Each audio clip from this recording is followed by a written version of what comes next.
మన పార్టీ ఈరోజు ఆవిర్భవించి 15 సంవత్సరాలు కావస్తా ఉంది.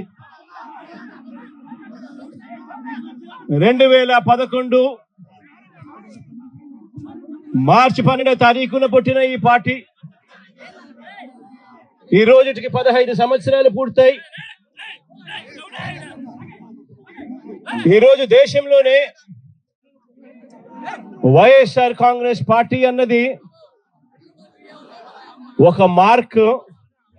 ఈరోజు దేశ రాజకీయాలలో ఈరోజు ప్రబలంగా కనిపిస్తా ఉన్న మార్కు. 15 సంవత్సరాల కిందట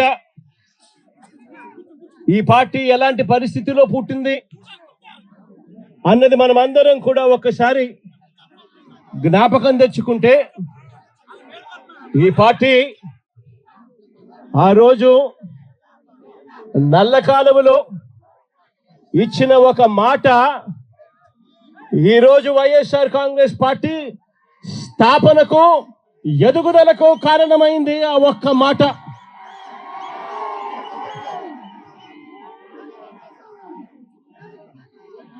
ఆ ఒక్క మాట నా కుటుంబ పరిస్థితులను మార్చింది. ఆ ఒక్క మాట రాష్ట్రంలో దిశ మార్చింది. ఆ ఒక్క మాట వైఎస్ఆర్ కాంగ్రెస్ పార్టీ అంకురార్పణకు శ్రీకారం చుట్టింది. విలువలతో కూడిన రాజకీయాలు మర్చిపోయి ఉన్న పరిస్థితుల మధ్య విలువలు, విశ్వసనీయత అన్న పదాలకు అర్థం చెబుతూ వైఎస్ఆర్ కాంగ్రెస్ పార్టీ పుట్టుక, ఆ తర్వాత ఎదుగుదల కొనసాగింది.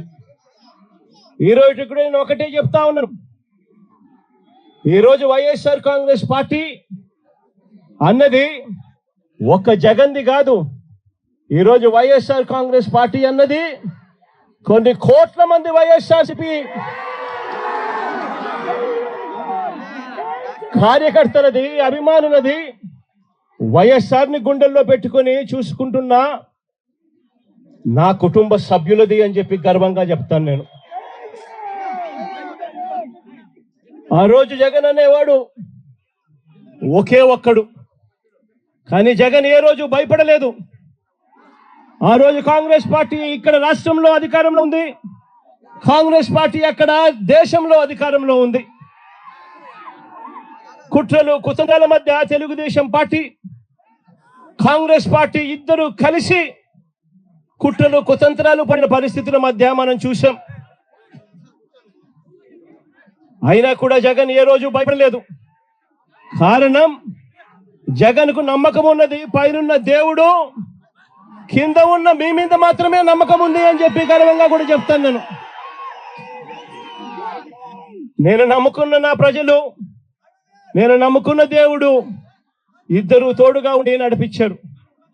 ఈరోజు నేను చెప్తా ఉన్నా, వైఎస్ఆర్ కాంగ్రెస్ పార్టీ విలువలకు, విశ్వసనీయతకు ఎప్పటికీ కూడా కట్టుబడి ఉంటుందని నాతో పాటు నడిచే ప్రతి కుటుంబ సభ్యుడు కూడా కాలర్ ఎగిరేసుకొని, అదిగో అతనే మా నాయకుడు, అదిగో అదే మా పార్టీ వైఎస్ఆర్ కాంగ్రెస్ పార్టీ అని చెప్పి గర్వంగా చెప్పుకునే విధంగానే ఈ పార్టీ ఎప్పుడూ కూడా అడుగులు వేస్తుంది అని చెప్పి మరొక్కసారి మీ అందరికీ కూడా వినమ్రంగా, వినయపూరితంగా మీ అందరి ప్రేమాభిమానాలకు మరొక్కసారి హృదయపూర్వకంగా కృతజ్ఞతలు తెలియజేసుకుంటాను.